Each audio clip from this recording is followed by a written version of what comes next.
I think I prefer pigs to most people, yeah. I definitely never imagined myself shitting in a box in Wales. The biggest challenges of living off-grid would be the motivation to go outside if it's raining, motivating yourself to do your daily jobs that require your kind of full attention. We have to go get the water, bring it up. Washing dishes, washing bodies. Cooking boiled eggs. Boiling eggs. This part of the job kind of sucks. That's why I make Matthew do most of it. This is also where we wash our hands. So do your business, come up here, pour your water in, wash your hands. I'd like to have a bath. I'd like to use a kitchen and I'd like to just sit on a sofa and watch TV. It definitely had those moments. Yeah, I've got the heaviest load. I met Matthew, I think maybe 10 years ago at Glastonbury Festival. I was doing the cooking, he was build crew, and he struts in these tiny little red shorts with his helmet on and his like rigging kit. And I just remember thinking, wow, goodness me, I'd pay to lick his foot kind of thing. I think I did elbow my friend and I was like, poor. We'd see each other once a year and then not in between times or anything. I persuaded Lauren to come and visit me at the wood here in the hope that she might install an art trail. We walked halfway down the ride and I turned around in front of her and I thought maybe she needed a steadying hand, so I just grabbed her and kissed her.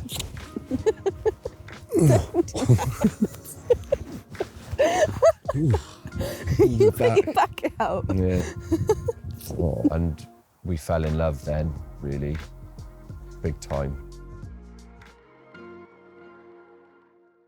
I moved here permanently probably a year ago. I lost my job that I had in London, like my main job. That meant I couldn't pay my rent and I couldn't afford my flat in London.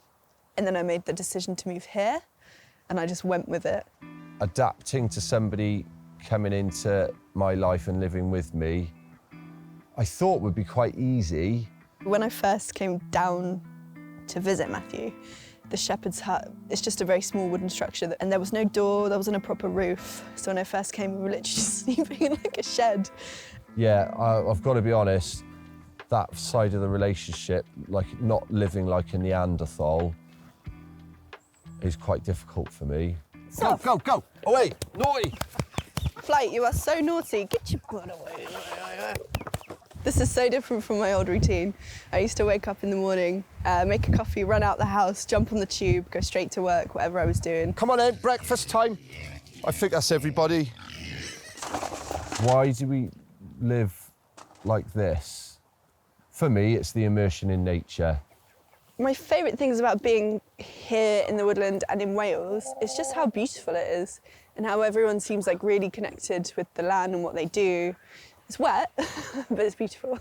London's kind of beautiful in its own way, but it's definitely not as, what's the word I'm looking for, therapeutic. I think when you're in nature and connected with nature, you get to connect with yourself. That Top's one, done though, right? the top's done.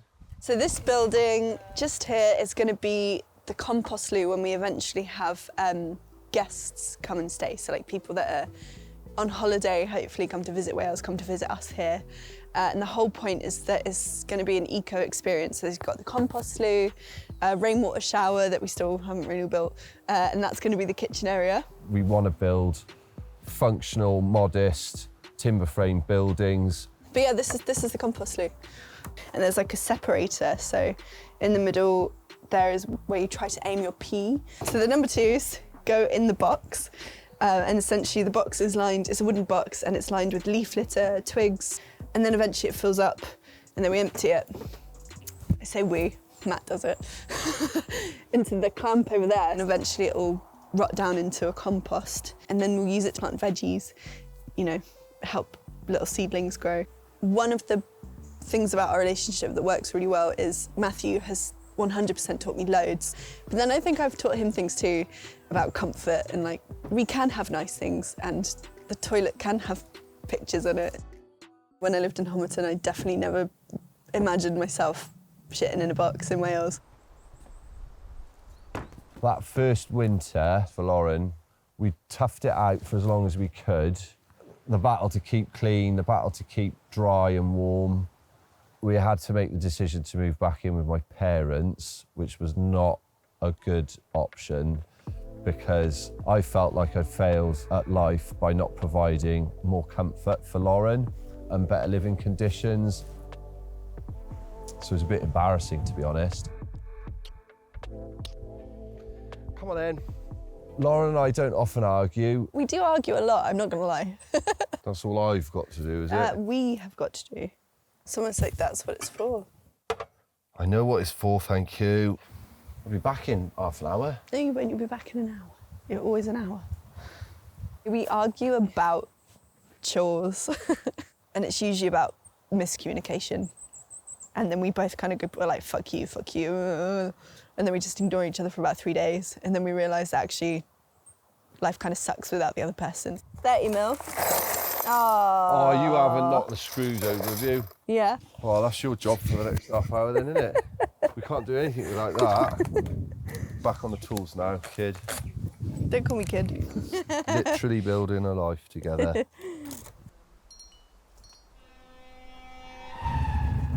We are off to London. We're gonna go to a gallery.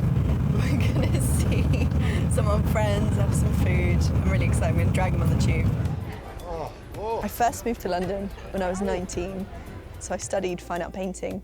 I got a couple of commission jobs painting in the windows of Liberties, which was really surreal because I'd worked there and I went back. And this is your window? This is where I used to work. Oh. It's a massive deal for me going to London and any big city, really.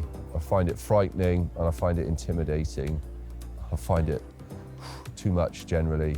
Well, it's making me feel really nostalgic coming around. I'm so excited to actually finally be here. Good, but. Yay! Hi.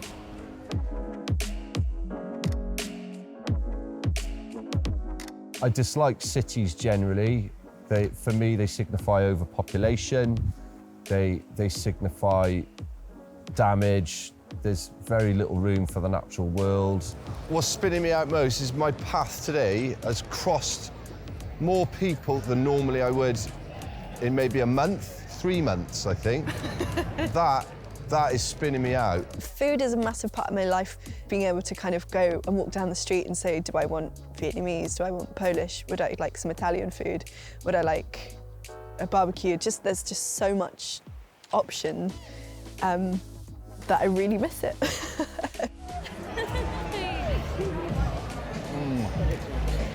The future for us as a couple to build our business and to build our life around what we're doing here. Then the long-term future would be hopefully family and, you know, having kids and raising little mini wild things. I felt like before I'd sort of been wasting my life and my life had been a failure. But when Lauren wanted to come and live with me, I was like, oh, okay, I've not got things so badly wrong. I am worth spending time with. I am, you know, worth affection and love. So yeah, I was overjoyed. I definitely have moments where I can't believe how lucky I am.